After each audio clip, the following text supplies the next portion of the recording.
What is happening, guys? It's Agon here, and so I made a tweet about Final Fantasy because I played the demo before it came out, and there was a gameplay sequence in the demo that I just found so annoying that I was like, if there's loads more sequences like this in the game, it's not for me, and I'm not going to play it. But, and there's a big but, I'd already pre-ordered the game, so I was like, you know what? I paid the money, I might as well give it a go. And I've been playing it non-stop, honestly, for the last few days, because to me, to be honest, the demo, yeah, it was a small taster of the game and the combat and stuff, but it wasn't indicative. Is that the word? Indicative. I'm gonna go with that, of the whole game experience. So, after having played not too far, a few hours into the game, here is my accessibility impressions. Now, there was a lot of palaver about the accessibility before the game came out, because the director said something like, oh, I have a lot of pride, so I don't want to make the game easier, blah-de-da-de-da. That's why he didn't include accessibility, and everyone kind of lost their shit at that and was like, yeah, you know, which, to be honest, is fair enough, because you don't have to make a game easier to make it accessible, right? Like, God of War Ragnarok is a very good example of that. It's got audio cues, it's got navigational assistance, but you can play it on Give Me God of War difficulty, and all the accessibility features still exist. So, without any further ado, I'm going to talk about a few features or a few things this game has that it doesn't even label accessibility features, but blatantly are, and they're really good. They're really good. And I'm also going to talk about the UI of the game, overall gameplay and stuff, and just my thoughts. So let's start off with one thing I really like, and that's the map. The map for me is really, really cool. First of all, let's get this out of the way. Text is very small on the map, just like it is for every other area. But what is good about this map is the contrast.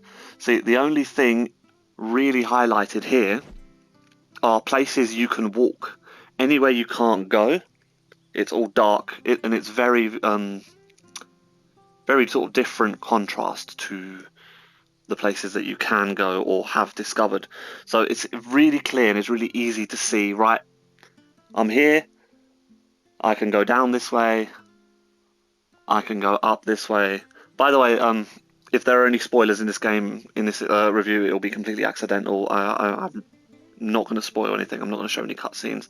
I might talk a bit about the cutscenes and stuff, but yeah, let's get back to it. Yeah, so I really do love these little maps when you get into these areas, because they are great. They're all like this, basically. All the same sort of colours. There's no like really complicated like stuff, like for example the Elden Ring map. Oh my god, it's atrocious. Even though Elden Ring is one of my favourite games of all time, the map is just, I cannot see anything on that map, and I cannot use it for the life of me. But this map, great. You can see all the way down here, everywhere. It's just got really good contrast, and the markers on the map, the way like where you're supposed to go, stand out. Like here, I can tell really clearly, like stands out. Okay, there's something over here. Hover my pointer over it. Shop. And while we're on the pointer, it's also got a very high contrast. It's like a big circle, and it always stays in the middle of your screen, which is really important for maps, because I don't have to be like, oh, where's the cursor gone? I've lost it, because it's always going to be in the same place. It's the screen that moves, not the cursor itself. Also, the markers are really well like identifiable. Most of the time, it's got like the mission marker, and then if it's got like a circle around it to show this is where I have to go, so I know I have to head off in that general direction. So yeah, the map is great. I give the map like quite a high rating, to be honest, because it's one of the best I've seen this year, actually. One of the easiest to use, one of the most easiest to understand and to navigate for someone who is low vision. Moving on to the general UI, I really, really like, first of all, the background is dark on every page, and it's consistent. Oh, I don't want to talk about the world map just yet. I'll get to that. But yeah, Dark with bright text and borders surrounding the buttons. This is exactly what you need from a UI. Not too complicated. Very sort of, yeah, very basic, very simple.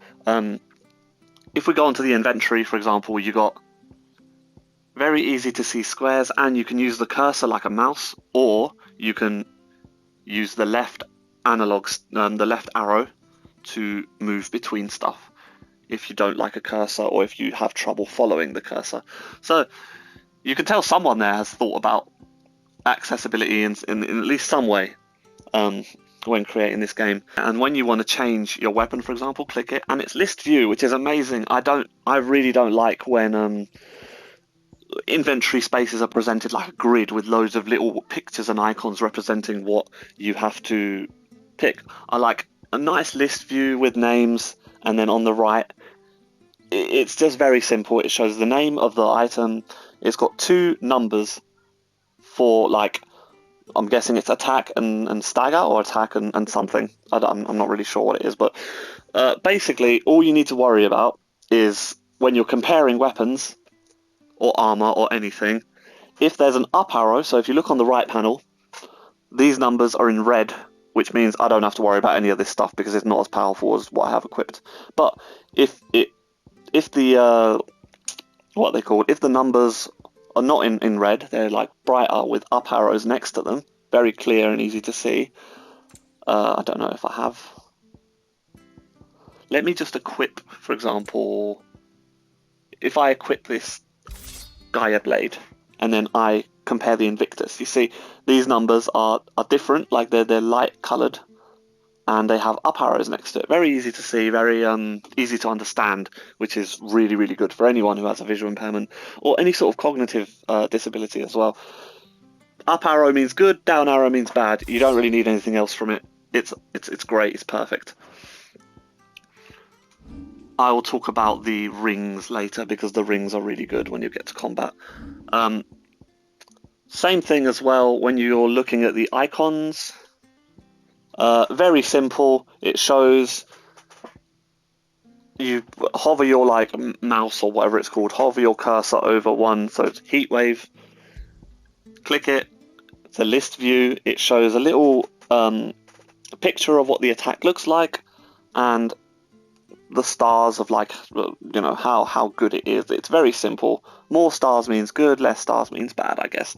But also with the icon attacks, it's kind of depending on your play style. All of them are good depending on how you play, and you can switch them out and equip. But what I really like about it is it has the button that you need to press above each one just to make it nice and clear what you need to press to activate the skill. So you obviously hold R2 or right trigger, I guess. Actually, no, not right trigger. It's only on PlayStation. Haha. Anyway, you hold R2, and then you either press square or triangle, and whichever one you equip it to, the square slot or the triangle slot, is very clear and easy to understand. Moving on to the skill tree.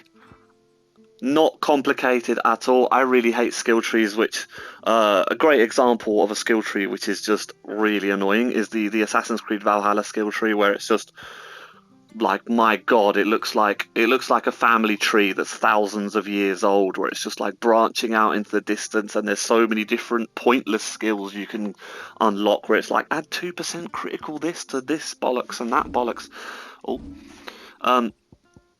This is very simple. These are all your core skills, I'm guessing, like that you can use. For example, if I hover over, hold square. This is actually my favourite attack. If you hold square and then let go, it goes poof, a big like fire attack with a sword. You press X to learn them once, or you hold X to master them, and then around the circle, around the edge of the circle, I'm guessing this is where, well, I've got 2 icons so far. I've got the fire icon and the wind icon. They're like, that's where you get all your special abilities, but I'm guessing as I unlock icons, they'll fill in all the way around this circle here. Again, really easy to understand, dark background, light text. It's actually really good, really, really helpful that it's not too complicated, and it doesn't interfere with gameplay at all. I can like really quickly be like, right, use the magnification. How many skill points do I have? Right, I have 519. What can I grab? Let me... I can just go, I don't know. I can just grab that one, or... And also, staying on to that point, you don't even really have to, like, look to see down here, how much does it cost? Can I afford that? If you can't afford it, it will make this sound when you press on it. And it comes up in the middle. You have insufficient. But if you can afford it, it will make this sound. And then you hold it. Then you hold it, obviously, to unlock it. Like that. I just unlocked it, but don't worry, you can refund. Another great thing about this game, not really an accessibility feature, but I don't really know any other game that does it. You can respec for free, and however many times you want, and however you want. You don't have to respec all of them. You can respec one skill or refund one skill. It's just great. It's really easy to like experiment with builds and what works, what doesn't. If I get a skill and I'm like, oh, that's actually crap, I don't want that, I can hold square on it and like refund it basically. And it goes, are you sure? So yeah.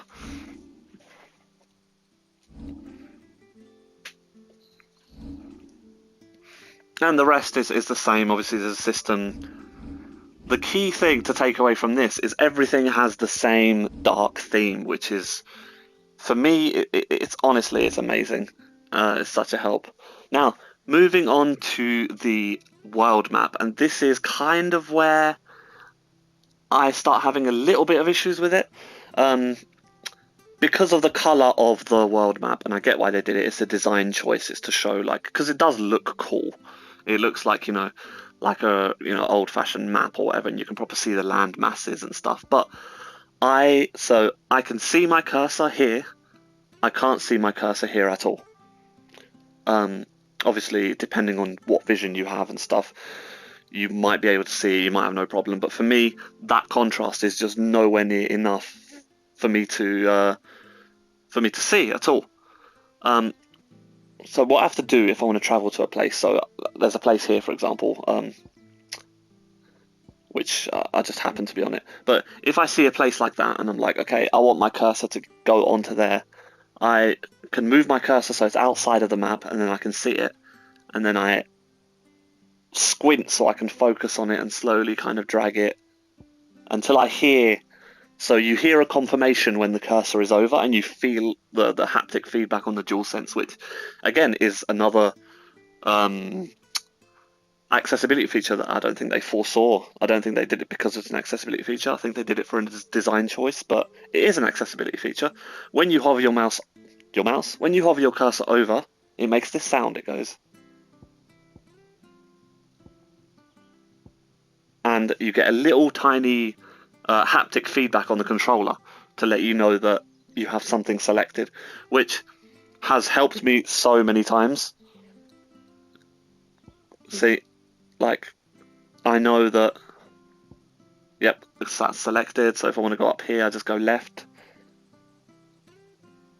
Oh, there.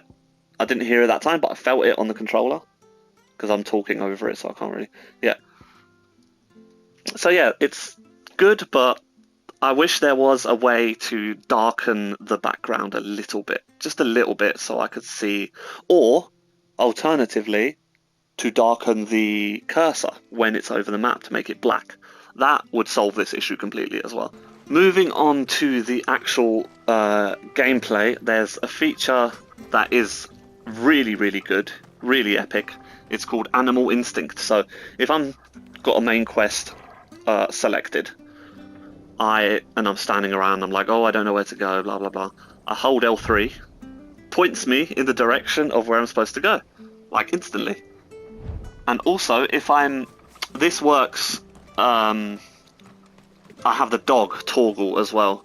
And if I'm in a place with like loads of, say for example, like I have to go down this way, there's like two paths, for example, a left and a right path, and it's pointing me towards like a brick wall or something like that, and I'm like, oh, I don't know which way to go, so let's say, let me go around here. So if it points me like that and I'm like, oh, I don't know where to go, I can't get around, more often than not, my dog Torgal will start walking around towards like the path I'm supposed to go down. So then I can just follow the dog, and it will literally pathfind me all the way to the story. This is epic. This is amazing. It means for me that there's no barriers getting around the world for main stories, and I want to stress this: for main stories, there's no barriers. For side missions, this doesn't work, and I really wish it did. I really wish that we could select a side mission, because when I prioritize, for example, a side mission over a main mission, I wish the hold L3 would point me towards the side mission, but it doesn't. However, saying that, the markers on the map that indicate side missions, not on the map, on the HUD, the UI, whatever, are quite easy to see. They stay on the screen no matter where you're looking. They stay like, so this is for the main story, but it works for the side story as well. Very easy to see.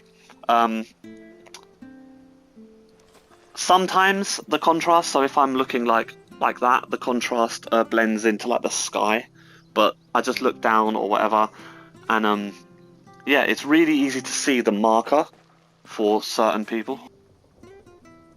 Right, I had to skip that, but very fortunate. I just stumbled upon a side quest. I'll skip the cutscene obviously because I don't want to spoil anything, but I'm going to try something. Now I have a side quest and the main quest prioritized. Because while I was explaining this, that the hold L3 animal instinct doesn't work, I had a thought. If I were to... okay.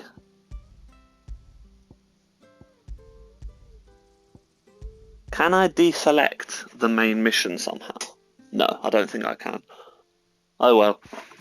See, a side quest is selected now, but if I hold L3, it still will point me towards the main mission, which is exactly what I was explaining before.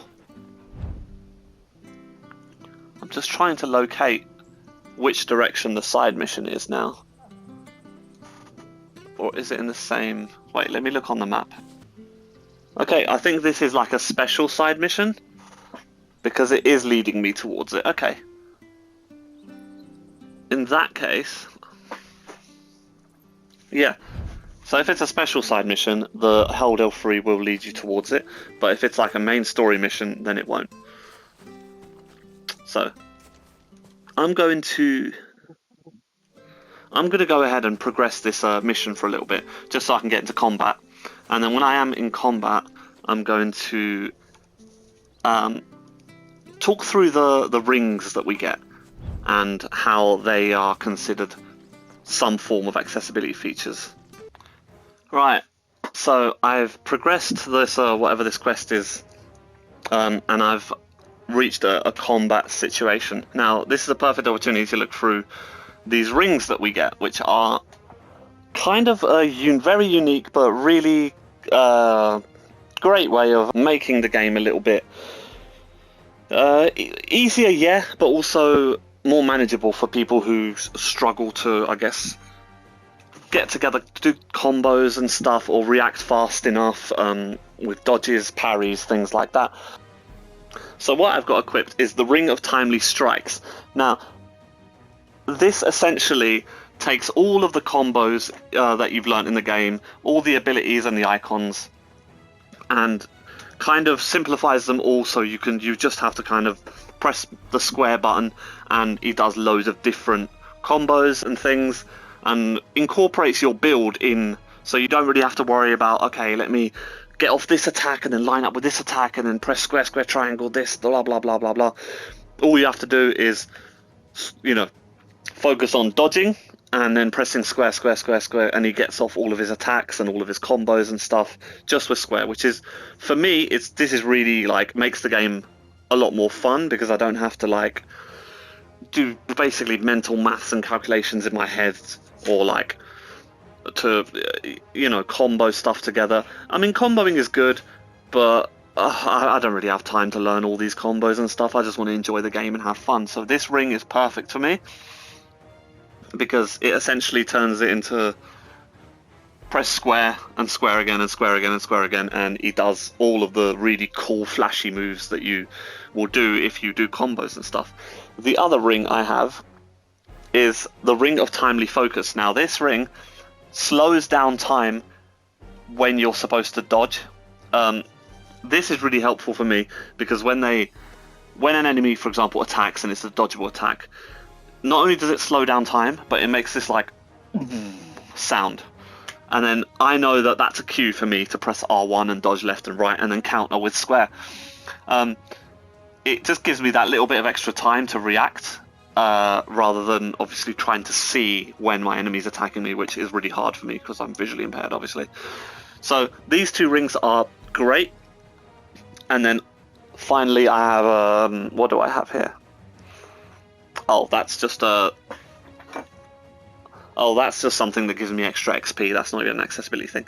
But what I could have equipped here is the Ring of Timely Assistance, which makes my dog attack automatically. However, if you have the Ring of Timely Strikes equipped, your dog will attack automatically anyway. So this is for people who don't want to have the Timely Strikes, who want to do the combat, but don't want to have to think about controlling your dog manually as well. People will equip that. The last two that I want to talk about are the Ring of Timely Healing and the Ring of Timely Evasion. Now, the Ring of Timely Evasion basically automates your evasion, which is really cool. I found that this kind of made the game a bit too easy for me, and I kind of like the fun aspect of dodging myself. So I like slowing down time to give me that extra time to dodge. But for those people who still struggle with dodging, they can equip this Ring of Timely Evasion, and this will automate dodges. So when an enemy attacks you, he will dodge automatically, and then all you have to do is counter with square. This is really great for people who are partially sighted, and who have a lot of trouble, even when time is slowed down, reacting to things like dodges. It's great, honestly. It's great that they've included things like this, because it turns a game that's combat is very technical into a game that's manageable and allows you to focus on having fun, which is kind of what games are really all about. Having fun without actually saying, like, you know, it's an easy mode or making it so I've got this game on combat focused, but I've got these rings equipped, so it's kind of like an easy, it's kind of like story plus mode, I guess. So I've got it on combat focused, so the combat's harder, but the Ring of Timely Strikes and the Ring of Focus makes the combat easier. So it's not as easy a story mode where the enemies just stand there and it's really boring, to be honest, but it's still easier than having none of these rings. Ring of Timely Healing does what it says on the tin. When your health gets below a certain point, it will automatically heal you. Also really, really handy to have. Now, without any further ado, let's jump into the combat, and I'll show you guys just how awesome it looks and how easy looking badass, because that's what you want to do in a game. You don't just want it to be easy, you want to look like a badass and have it not be too difficult or present too many barriers for you if you're visually impaired. It's not about being difficult, it's about having too many barriers that don't allow you to look like a badass, because that's what Final Fantasy is all about, isn't it? Looking like a badass with a great sword, slaying demons and monsters. So yeah, let's get into it. So yeah, here I am. Press circle to jump in, and then I spam square, and he does all the attacks himself. Oh, press circle again, dives in. Oh, there we go, time slowed down. I pressed R1 to dodge, and then I spam square and he does all his moves. Of course, if I want to, I can manually activate my... there we go, combat's finished. I can manually activate my, what are they called? My icons as well. You know what to do, boy. But yeah, see, look how badass I look, and there's no like focusing on combos and timings and dodging and stuff. It's all about having fun, and there you go. Enemy slain. Right, I want to stop talking just in case of the cutscene, because I might have to skip it and then I'll have to cut out my voice. Right. So there you have it. That was a taste of combat, and hopefully you guys saw how cool and how fun it can actually be. Now let's move on to the one huge gripe I have with this game, that I really wish they would patch something and make this disappear, and it's the quick time events. Whenever you're fighting a big boss battle, or even some of the small bosses, there's like these sort of certain areas where you have to like do quick time events, where a button will pop up and you have to press it, and you'll have to to be honest, it's either square, triangle, or R1, so it's always those same buttons. So whenever there's a quick time event sequence, what I end up doing is just mashing square, triangle, and R1, and it completes it. So that's my workaround.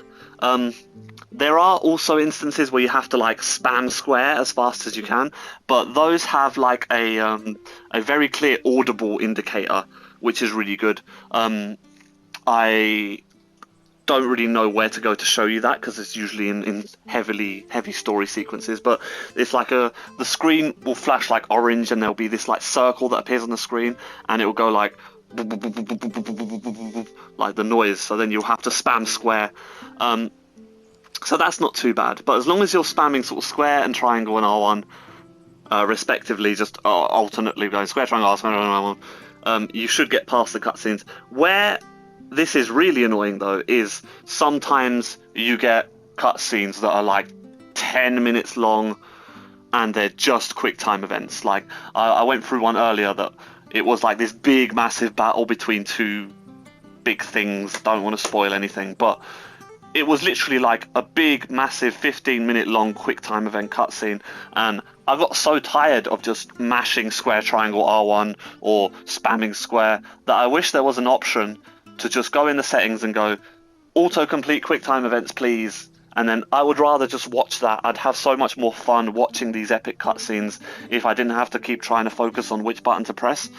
That is where this game kind of lets itself down for me hugely. Quick time events, and also at the beginning there's like even in the demo there's like a mini game almost. It's like a cutscene where you play as this thing, and there's a cursor and you have to aim it and then spam triangle to shoot. It's like an on-rails shooter basically for like 10 minutes. And I get it, it looks cool, and for people who are sighted, I guess it's like a little fun diversion from the gameplay and it looks great. But for people who are blind, visually impaired, people like me, it's a huge barrier. I genuinely had to get one of my friends to jump on PlayStation with me.